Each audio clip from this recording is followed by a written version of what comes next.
Hi guys, so if you were wondering how to use Twitch with We Will Get Revenge, here's the how to, okay? The first thing that we have to make sure is that we are actually connected.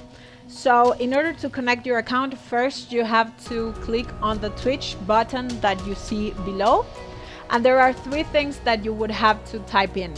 The first one is your user, the second one is your channel, and these two are usually the same. Just make sure you type them in exactly as they appear in Twitch, okay? And the last one is the Oauth. This one, you can basically get it with an app or a website. I'm just gonna leave you a link in the description so that you can see how to get it. I'm just gonna type in random info so you see how it's done. And basically with this website, you just have to click on connect so that it generates a new OAuth for you. Remember first that this OAuth is unique for every run or stream that you make. So every time you make a new stream, you would have to generate a new OAuth. And this is relevant information for you. So you have to make sure that you don't share it with the rest. Okay, this is personal information. One important tip would be to have your session and transmission ready, because if not, you'll have to put everything over again. Okay, so once you have actually typed in the two things and copy pasted the OAuth, you just right click or Control V from the website, and you have to hit enter to make sure that the information is received.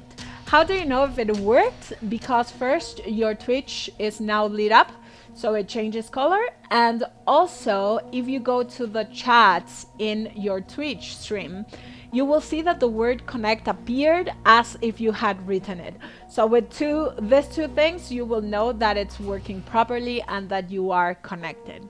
Now let me show you in which ways your audience can actually interact with you throughout the game. A couple of tips before we start.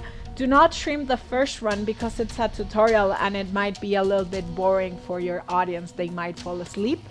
The second one would be that when the Twitch symbol appears, you know that that's the time for the audience to interact with you. So every time there's a chance for interaction, the Twitch symbol will appear for the audience, okay?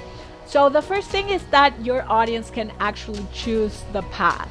So they can decide on where to go. Now, another way of interaction is through the opportunity missions. In this case, your audience can actually choose your faith.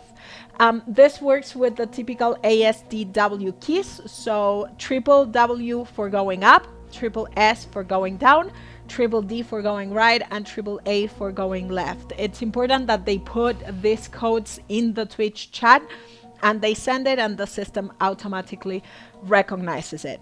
How do you know if the voting worked? First, every time someone votes, the crystal that you see below will light up. So you know that a vote has been emitted. And don't be afraid of trolls. We know that there are sometimes people trying to mess your game. So the decisions are made based on the majority of the votes. In these cases, voting stops once you have voted.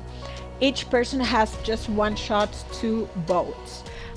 It would be good if you could stream a run so that the audience recognizes the different features and they know when they can interact with you. There are also challenges for you where your audience can actually accept or reject the different options that you have, and this will actually make it actually more difficult, but it would also give you a better reward. So they can choose whether to vote for accepting or rejecting the challenge. Now, they can also interact with you when you're in combat. So let me make a trick just to make this faster.